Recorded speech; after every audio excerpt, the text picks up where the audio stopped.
start off the Philly element of today's show and let us know what y'all, how y'all participate in this thing, man. Talking about 3 things that we like. 3 things that we like about this Philadelphia Eagles team. Just likes and just 3 things. All right. But drop that in the chat. We will address those once we get through ours first. But I guess I should ask, do you want to go first? It don't matter to me. All right. Well, yeah, I'm going to go ahead and go first then, man. For me, first thing that I do like about this Eagles team is that they are a veteran group defensively. When I look at some of these names, Brandon Graham, shout out to my homie right there, man, coming in class of 2010. Yes, indeed, 6 and under crew, big time respect. Fletcher Cox, been doing this for a while. Javon Hargrave, a.k.a. J-Wob. Oh, a little Pittsburgh Steeler, One still always still, how we roll. Hassan Riddick, another dude, man, been in this thing doing it for a little bit. Then on the back end, Darius Slay. And then he's still on the younger side of it, but the 2 dudes in terms of James Bradbury, he's been here for a while, but C.J. Gardner-Johnson. A lot of experience, a lot of playmaking, a lot of guys that when you talk about the balance of high-end talent and just really good players who are consistent, to me, this Eagles defense, they reflect that. And that is a big reason in terms of when you watch them on tape, why they are as consistent as they are in terms of taking the ball away, in terms of rushing the passer, in terms of just tackling. They play really good, just pro-level football on that side of the ball, man. And like I said, I do feel like it is largely because of the veterans that they have over there, man, the proven commodities. So that's the first thing that I like about this team. First thing I have is their rushing attack with Jalen Hurts and Miles Sanders. Mm-hmm. And I guess I can, in particular, talk about the offensive line, too, because that is obviously a part of the rushing attack. Yeah. And should I have added Robert Quinn to the veteran group? Well, he's already listed as their starting defensive end on the depth chart right now. So, yeah, you got Robert Quinn as well. So it just adds to the proven productivity, the veteran. Yeah. I kind of want to see what they gave up for him because because they had to have happened right before we started. Yeah, he would be. I know T.J. Watt's going to be coming back, but he would kind of be a guy you'd consider trading for because we were hurting with that old edge rush depth and stuff. Because what if he went for I don't know what he went for, bro. 4th round pick or something like that. Nah, I know he isn't having as though. good of a season as last year, but still. Hold on, let me check this real quick because I am pretty interested. Chicago Bears trade defensive end Robert Quinn to the Eagles. 4th rounder. Quinn has been with the Bears since April 2020. Signed that deal's terrible though. 5-year, $70 million deal. I don't know when it runs out though, and the dead cap gets taken off. He signed it coming off of another big season as well prior to going there. That was the other thing. Because if I remember correctly, let me pull up. They were probably trying. They were trying to pair him with Mac and everything, and build up the defense that way. But yeah, you know what? While I'm at it, why not even check the contract? Because, they're going to have a lot allocated to this defense now. Yeah, no dead cap after this year. So, actually, that's not a bad deal for the Eagles. Yeah, and then just based on his numbers from a productivity standpoint, let's see. 4th round pick, that's a pretty good deal. Only a $7 million cap hit this year. We could have afforded something like that. So, he got to Chicago in 2020. Down year, just 2 sacks. Then last year, 18.5 sacks. But prior to that, he had 11.5 in Dallas, 6.5 in Miami, 8.5 in the Rams, 4, 5, then 10.5, 19, 10.5, 5 as he got earlier in his career. But as a career guy, 102 sacks on his career, man. That's the magic number when you talk about pass rushes, baby. You get in that 100 range. Whew, filthy. Yeah, underrated career for him. Yeah.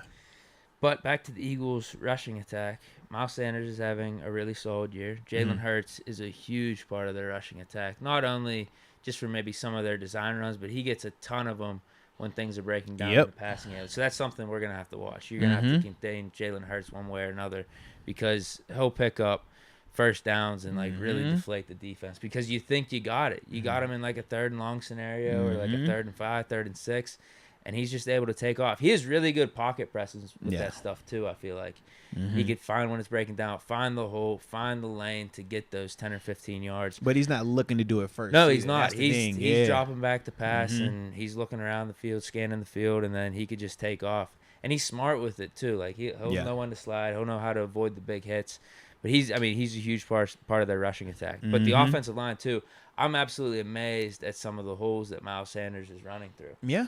Absolutely amazed. Their run blocking to me is where they excel in terms of the offensive line. Yeah. Yeah, 100%. Because there are times I think when Hurts will drop back, you can definitely get pressure on him. But that's why he's playing he's really stepping up for the Eagles and using his feet when he needs to. Yeah. And that's what's kind of helping the offense move along and everything. So I got to go with rushing attack. I do like that. For me, I was kind of torn for my second one between me talking about how consistent they are as a team versus how talented they are as a team, man. Because when you're talking about Philly and we talk about some of the marquee names, I talked about those guys on the defensive side of the ball, but even offensively, we talk about Jalen Hurts, man. He's been playing at an MVP caliber level this season. We talk about A.J. Brown. We know who he is. This dude was a monster. Devontae Smith, man, he's been balling out as well. Miles Sanders, another good guy. Dallas Goedert, really high emerging tight end. We're hoping that Pat continues to emerge on the same type of trajectory like Dallas is. And then even offensive line-wise, man, Lane Johnson, dude been doing it for a while. And high-end draft pick in terms of Landon Dickerson. Now, Landon playing guard. I like him in run protection. I like him in the run game. Yep. But as a whole, they do have a lot of talent. But the other side is the consistency element of it, man. When you talk about their offense, even though they don't pass block the best, they are consistent in terms of how they like to make their calls, in terms of some of the misdirection. And then when they do want to dial up a shot, they've done enough misdirection-wise, or they've done enough protection-wise where now Jalen does get a chance to take a shot downfield. And then the consistency part is their receivers, man. They win. They go out there and win on those perimeters. Dallas Goedert, man, he is another one of those dudes that he's a matchup nightmare at certain times, man. But then on the defensive side of the ball, when you talk about how they all fly around, when you talk about their ball skills, when you talk about the ability to just be opportunistic at times, but not opportunistic in the sense of luck, but opportunistic in the sense of, man, they're always in the right place. So when a pass is tipped, it's 2 and 3 dudes around. It's guys flying to the ball because they're very, very consistent in their approach pre-snap and post-snap.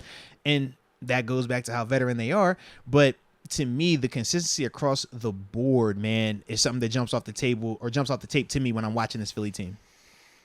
My second one, I'm keeping it pretty simple. I like the rushing attack. I also like the passing attack. Yo, the passing attack is filthy at times. It's a really annoying offense to watch, though, and I'm sure it's a really annoying offense to defend against. The way I look at it, and this is actually one of the reasons I like us, or like our chances against the Eagles in this game coming up. I view this as a combination of the Dolphins' offense in terms of how they design the plays, because literally almost every time they drop back is an RPO. Yeah. Literally RPO, and that's all Miami does with Tua. RPO, or we're gonna move. We're moving the launch point. We're never keeping it consistently. They got guys back. in motion too, all that type of stuff. Ton of misdirection, baby. Very similar to a Miami, very similar to what our offense should be looking like. But then going back 2 weeks ago, they got the type of weapons in a way like the Buccaneers. Miles Sanders, I'd say he's actually more of a combination of like Fournette and like a Raheem Mostert and Edmonds, where he's got that speed, but he's not to that level, and he shows more physicality than what the Dolphins running backs have. Yeah. But the receivers, like Mike Evans and Chris Godwin, that's like A.J. Brown and Devonta Smith in a way. We can handle them. They're not like a Tyreek Hill and Waddle where they're just blowing completely past you. At least not, in my opinion, how the Eagles are utilizing them. They're doing a lot of these RPOs. They're trying to get the ball out quick with Jalen Hurts to an A.J. Brown. Yeah. And it's like they're picking up chunks. And a lot of times they are getting open just because of the design of the plays. Yeah. So we got to tackle them.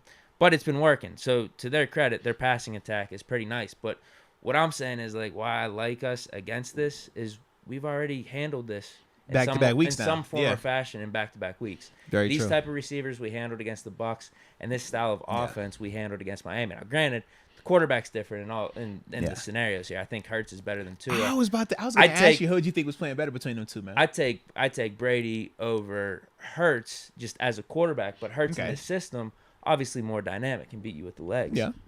So we can handle this type of offense. I know people are going to be all high on the Eagles, them being 6-0 and stuff. Are you and going to give them the rightfully lay down so. the gauntlet, man? Don't y'all be over there fake all I'm fanning saying, it, man, no. enjoying Philly? All I'm saying is, like, they deserve respect because it goes to all the stuff that you were talking about. They're like a really good team, but it's nothing that we can't handle. Correct. They're doing all the right things. Yeah. If you're watching these games, because there's been a lot of close games they've been in. Mm-hmm. They've gotten down, but they've figured out ways to come back. Yeah. They have gotten up and they've let teams come back, but they've found Yeah. ways to win in all these moments. So even though they have this good rushing attack, they have this good passing attack, we can handle it. Yeah. We just got to take care of business on our end. But yeah, I do like their passing attack. I like it. Jalen Hurts, those receivers, Dallas Goedert, as you mentioned as well. Yeah, and the final thing that I had that I like about them, man, is just their confidence as a team. They believe in who they are. They know they nice. They know they're talented, and they know that they can beat literally anybody that they come out there against if they play to their full potential and protect the ball, because they're going to create turnovers. And that kind of piggybacks on the consistent element. That kind of piggybacks on the veteran group element. But the confidence, to me, man, it does matter. It's times where we look at our guys and we're like, where's the confidence at times, right?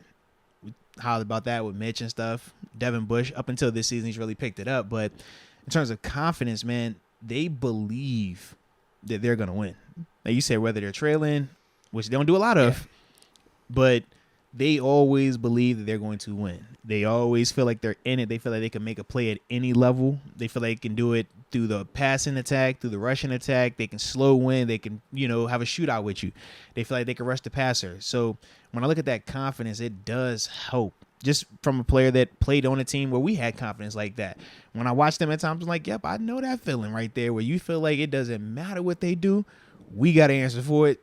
That's how they look at times, man. So the confidence is definitely there for me, man, when I look at that part in terms of what I like about Philly. All right, my third one is their pass defense. They are second in the league in interceptions. Yeah. We're tied for third. We're not too far behind. We actually should be leading the league in interceptions. We should be, yes. But there is a reason why, because they have some really big name dudes back there. You talk about Darius Slay. Mm-hmm. Traded for James. Did they trade for him? No. Bradbury, no, he signed there. Giants didn't. Yeah. Did they cut him? I can't remember.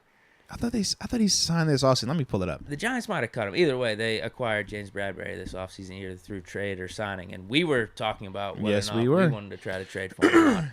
But anyway, they got him, Darius Slay, Avonte Maddox. He's a pretty good nickel corner. And then they just traded this offseason. Or not, was it the offseason or middle of the season? I can't remember. It was early this year for Gardner so Johnson he was a free agent signing, it looks like. That's what it was. In terms of Bradbury, that's what it was, because he was available. We were talking about whether or not we should sign him. We didn't know what his number was. Yeah. Would it be for like a year, like $8 or $9 million or something? Does that stall what Keller Witherspoon's growth? One year, $7.25 million price tag. And then when he signed it, we were like, oh damn, we could have done that. Yep. But at the same time, there was a lot of faith in Witherspoon. We just brought over Levi Wallace to be our cornerback too. Cam Sutton in the slot. Mm-hmm. So we still had faith in our guys. No, we definitely did. It was like a give and take type of thing where I would have taken Bradbury any given day, but it's just like, how do you look at the cornerbacks you got in the room? Where Witherspoon really performed well last year, because he's got very talent. Hot, yeah, and he's got talent. So if you believe that he could be that type of dude, what is that saying if you're bringing a Bradbury in? But their secondary is really good, second in the league in interceptions. And if you're just watching them on a play-in and play-out basis, dudes aren't open. Dudes really aren't open. They're playing really good. Yeah. They're playing really good. Like, interceptions is one thing, because you could get those in various ways where the quarterback just sucks and he's throwing into a tight window and it gets tipped and whatnot. But no, they got some good coverage just across the board. If teams are completing passes on them, it's in tight coverage. So you got to give credit to the Eagles. And they got a pit guy too, man. Avonte Maddox. I know. Yeah. He been doing his thing too, man. So yeah, man. So let's see what the chat said in terms of what they like about the Philadelphia Eagles. Leonard Gillum says he likes their D-line, he likes the offense line, and their wide receiver core. I would agree with those. All right, let's see. Knight Rider 16 says the limited penalties, Jalen Hurts, and their offensive execution. Rod Dallas, Jalen Hurts, 1, 2 offensive line, and then 3 defense overall. Okay. Richard Stone says, number 1, the fact that they're undefeated. Number 2, Likes the fact they're a Pennsylvania rivalry. And number 3, the Eagles. He liked the Eagles back when Andy Reid was the coach. Fair enough. I actually liked them too back then too, man. Even though I was a Cowboys fan, I liked McNabb and Deke on T.O. T.O. was the first one I seen with them Jordan cleats on, man. I was a fan. No. Donald Copeland, wide receiver core. Slay and Hurts' dual threat ability. The dual threat Billy, yeah. That's what makes him very, very intriguing right now too, man. Yeah, if it's 3rd and 1 or 4th and 1, they're QB sneaking too. Yes, like, that's a huge asset. They will run and they'll run a legit like QB draw. Like you notice that they will call it out the gun, just hard QB draw. I'm like, oh, this different, very, yeah. K Goated says number 1, Jalen Hurts is him. Number 2, their running game, and number 3, the secondary. Okay, all right. Got any more on your end? I don't think you said this one. Andrew Damsgaard Cronin. 1 secondary, 2 run game, and then 3 the energy / swagger they have. Bro, Philly, like watching them play in Philly is crazy. Now I know the last time they was there was prime time, Cowboys and everything like that, so it was heightened. But yeah, them dudes right now on tape, bro, they all turned up. I love it. All right. So now, you ready to transition to what we don't like? Sure. I'm tired of talking about all this love affair, man. Sheesh. I don't want to hear that. I don't care about no cheesesteak. I don't care about no Del Frisco's. Hey. I don't care about Kelly Green. Nah. I don't care about the Phillies. Sixers. AI. Nah. I don't care about none of that. Let's get it, man. So, drop in the chat the 3 things that you do not like. For me, first off, I'm not a fan of their linebacker play, man. Not in terms of the pass rusher, because Hassan Riddick is their pass rushing linebacker. Don't look at him. Exactly. And he's the Sam linebacker, but they play him as the pass rusher, man. That's what he is. They play nickel. Yeah, really. That's the truth. Yeah. But to me, man, I think their linebackers are good players. Don't get it twisted. They're not bad players. I don't see a big weakness with this team in particular, but the areas that I feel like you can attack them is with their linebackers, man. Whether you're talking run game or some of the cover stuff. Now, they're good. Like I said, athletic, smart players, consistent players. But I do feel like that's where they are the most limited talent-wise when I'm looking at them on tape, because that secondary is crazy. The front D-line is nuts, too. But that, to me, is kind of like that in-between where I'm like, those are really good players there, too. But I do think that we match up in that capacity. I do think that is, some of the areas that we can attack them at, so to speak. So, yeah. They're LBs, man. The inside ones, particular. Okay. I don't know if I want to combine my 1 and 2. It's basically the same thing you just said. It's those 2 inside linebackers. I think that's a big mismatch that we could exploit, not only in the run game, but I think we could try to get Pat open against them. But I'll combine it with the rush defense, I guess, because they're obviously a part of that. That's another way we could take advantage of them. And here's the crazy thing about it. It goes back to what you said at the beginning of it. It's like they don't have like that many flaws or weaknesses, because I actually think the rush defense isn't bad. Right, it's not. It's just showed up a couple times. Dallas was able to have some success. Right. Other teams were able to get things going. And what's funny about the Dallas one, though, is the game flow was so against Dallas running the ball, because they were down. What was it? They were down double digits. Double digits, yeah. I think they had but they kept 0 points on the board or like a field goal on the board, and they kept running it in the second half. Yeah. And I don't know if the Eagles that helped them kind of get back into it, though. Yeah. But yeah, they were having chunk plays with Zeke and just moving the offense. And before you know it, the Cowboys were right back in the game. Lions, they had some success early on in week 1, 181 yards on the ground. And then the Cardinals, here's the tough thing about the Cardinals, though. They had 124 yards. A lot of that was Kyler Murray doing this stuff, so that's like not a normal running game. But the other games against the Vikings, only 62 yards they let up. Commanders, 87. Jaguars, 71. Now, some of that has to do with game flow, because Vikings, they got up early and everything. But still, their rush defense is still solid. It's not something like, oh, man, if we just hand it off to Najee, it's going to be a guarantee that we get yards. It's just, if we can get it going, this is how you could exploit the Eagles' defense. And also those linebackers. So you could run the ball because you got the linebackers. Obviously, they're an important part of the rush game. We see that here in Pittsburgh with Miles Jack and Devin Bush. No, 100%. If they're not on, we're giving up lanes and everything. So their linebackers are the weakest part of their defense. But then also, I think Pat Freiermuth, he should be able to get open against them too if they match up against them. No, I like that, man. So I guess that's like my 1 and 2, but I also could have. No, I could have an extra one. So okay, we can keep this going. No doubt, man. For me, man, their pass protection. I am not a fan of it, dude. When it's regular drop back or it's got to have it passing situations, man, they get beat a lot. Jalen Hurts saved them a lot as well, though. I'll say that Jalen does a good job with his legs. Also, the misdirection that takes place pre-snap helps those guys out as well. But they get beat a fair amount of times, man. And it's not just one player. Landon Dickerson was the one that I kind of like highlighted to myself because he jumped off the screen the most to me in terms of him frequently getting beat as much as he did. You know, but even on the perimeter, man, they get beat up there as well, man. And obviously we don't have a TJ Watt, so we'll have to see what that looks like for us. But even last game, it's like, man, I saw Malik Reed win with speed on the outside. I saw Highsmith winning at times, but fast release of a pass. Not saying that they still shouldn't have had more pressure, because I do feel like there were still some opportunities, but as a whole, they did show where they can still win a one-on-one if given some opportunities. Now, with Philly, they don't do a ton of him just holding it because, like Deke has broken down, they do like, hey, man, it's frustrating because it's kind of like that what we saw last week. Get you over here real quick. All right, RPO, boom, hit that real quick. So you don't get a lot of time to just ping your ears back and rush. But when those opportunities do happen, yeah, Philly's offensive line, they give it up, man. So for me, man, their pass protection is definitely something that I am not a fan of.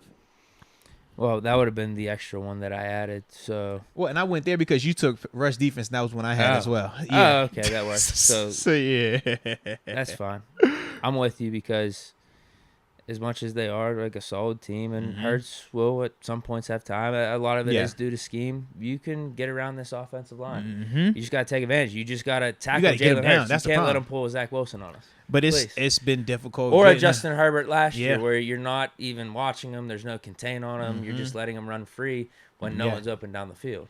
But my question, and I'm hoping we can, but that's my big issue right now is like, are they going to be able to tackle this dude? Because Dallas, initially, they tried to do the whole just let him go, and that didn't work. But when they went with the spy, it did, give them some better results.